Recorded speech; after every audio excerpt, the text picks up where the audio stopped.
এই যে বাপু, তোমাকে তো দেখি সারাদিন মাঠেই পড়ে থাকো। চাষ করো, খাল পরিষ্কার করো, কখনো ধান, কখনো সবজি। ক্লান্তি বলে কিছু নাই নাকি? ক্লান্তি তো লাগে চাচা, কিন্তু কাজ না করলে পেট চলে না। একটা কথা জিজ্ঞেস করব বাপু, রাগ করো না যেন। না চাচা, বলুন। তোমার ভাইটা তো দেখি বাড়িতে বসেই খায়, তুমি এত কষ্ট করো কেন? সব বোঝা কি তোমারই? ও আমার দাদা চাচা, ছোট থেকে আমাকেই দেখে শুনে রেখেছে।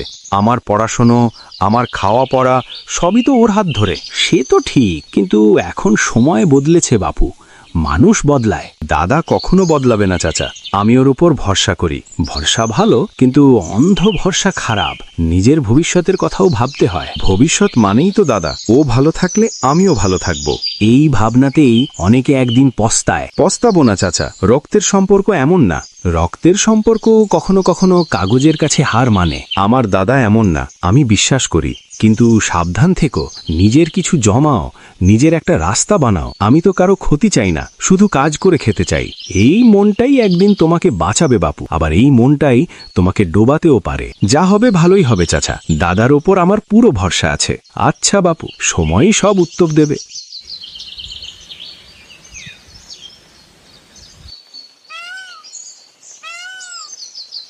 এই শোনো, আর কতদিন এভাবে তোমার ভাইকে খেতে দেবে? খায় আমাদের ঘরের ভাত, থাকে আমাদের বাড়িতে, কিন্তু এতে আমাদের লাভটা কি?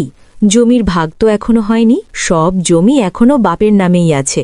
ও থাকলে ভাগের সময় তুমি সুবিধা পাবে কিভাবে? আমি তো লাইন খুঁজছি, কিন্তু ওকে বাড়ি থেকে তাড়ানোর মতো ঠিকঠাক কোনো সুযোগ পাচ্ছি না। সুযোগ বানাতে হয়।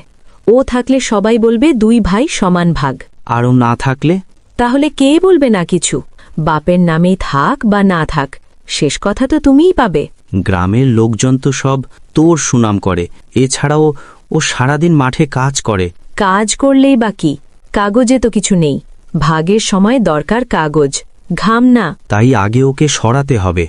ঠিক তাই, ওকে অলস বানিয়ে দাও, বোঝা প্রমাণ করো। তারপর আমি খরচের কথা তুলব, বলবো আমি একা সংসার টানছি।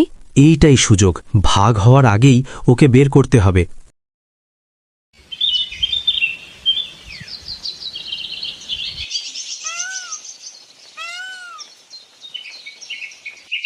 এই যে এখন আসছিস, সারাদিন কোথায় ছিলি? হ্যাঁ, বসে বসে খাস, কোনো কাজ করিস না। সব কাজ তো আমিই করি। কি বলছো দাদা?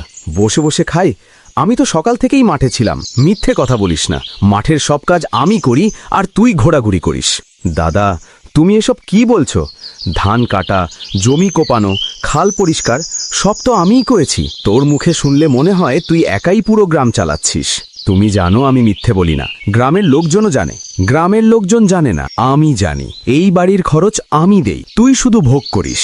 মাঠের পরিশ্রমটা আমি করি, তারপর ফসল বিক্রি করে যে টাকা আসে সেই টাকা দিয়েই সংসার চলে। পরিশ্রমের গল্প শোনাতে আসিস না। কাগজে কলমে কিছুই তোর নামে নেই। এই বাড়িতে এভাবে বসে বসে খাওয়া চলবে না। একটা কথা বলি দাদা, এই সম্পত্তি এখনো বাবার নামেই আছে। তাই যদি ভাগ হয়, অর্ধেক ভাগ আমিও পাবো, এটা ভুলে যেও না। আর আমি কোনো অন্যায় করছি না দাদা। আমি কাজ করি, সৎভাবে খাই। কথা দিয়ে পেট চলে না। কাজ করিস? তাহলে প্রমাণ দে। প্রমাণ? তুমি আজ আমাকে অপরিচিত বানিয়ে দিচ্ছ।